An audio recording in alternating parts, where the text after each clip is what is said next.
राष्ट्रवादीच्या विलीनीकरणाची वेळ आली तर आम्हाला भाजप हायकमांडशी बोलावं लागेल असं उत्तर अजित पवारांच्या राष्ट्रवादीचे प्रदेशाध्यक्ष सुनील तटकरे यांनी दिलंय।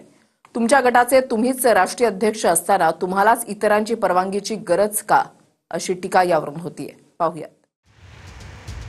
अजितदादा गटाचा पक्षविस्तार देखील भाजपला विचारल्याशिवाय होणार नाही का, असा प्रश्न सध्या सुनील तटकरेंच्या एका विधानावरून विचारला जातोय। दोन्ही राष्ट्रवादी विलीन होऊन एकत्र येतील का, असा प्रश्न तटकरेंना विचारण्यात आला होता आणि त्यासाठी आम्हाला भाजपच्या हायकमांडशी बोलावं लागेल असं उत्तर खुद्द राष्ट्रवादीच्या राष्ट्रीय प्रदेशाध्यक्षांनीच दिल्यानं चर्चा होत आहे। विलीनीकरणाचा मुद्दा आज तरी खूप दूर दिसतोय, म्हणजे कारण माझ्या स्तरापर्यंत तरी माहिती नाही, कोर ग्रुपच्या पर्यंत कोणाची चर्चा त्या ठिकाणी नाही।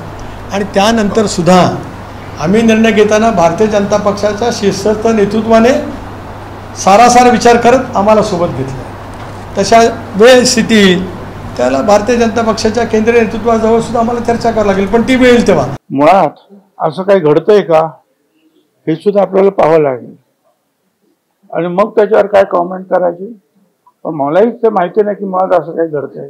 प्रत्येकाला पक्ष वाढवायचा अधिकार आहे, पण जर आमचा पक्ष वाढवायला आम्हाला दुसऱ्या कुणाची तरी परवानगी आम्हाला कधी लागली नाही, त्याच्यामुळे स्वाभिमानी मराठी माणसाला जर ही भाषा करायची लागत असेल तर हे मराठी माणसासाठी हे घातक आहे। दरम्यान तिकडे केरळमधल्या राष्ट्रवादीच्या 2 आमदारांना प्रफुल्ल पटेलांनी पक्षविरोधी कारवायांच्या आरोपात राजीनामा देण्यास सांगितलंय।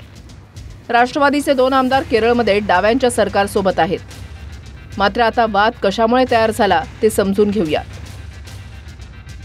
2021 मध्ये केरळ विधानसभेची निवडणूक झाली तेव्हा अखंड राष्ट्रवादीचं घड्याळ चिन्ह होतं आणि पक्षाध्यक्ष शरद पवार होते।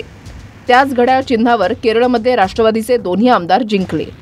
इकडे महाराष्ट्रामध्ये 2023 मध्ये राष्ट्रवादी फुटली आणि निवडणूक आयोगानं घड्याळासकट पक्षाची मालकी अजित पवारांना दिली। मात्र केरळमधले दोन्ही आमदार अजूनही शरद पवारांसोबतच आहेत।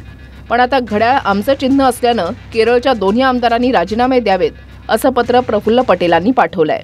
यावर आमच्या पक्षाचे प्रमुख तुम्ही नसून शरद पवार असल्याचं उत्तर केरळच्या आमदारांनी दिलंय। Bureau report TV9 Marathi.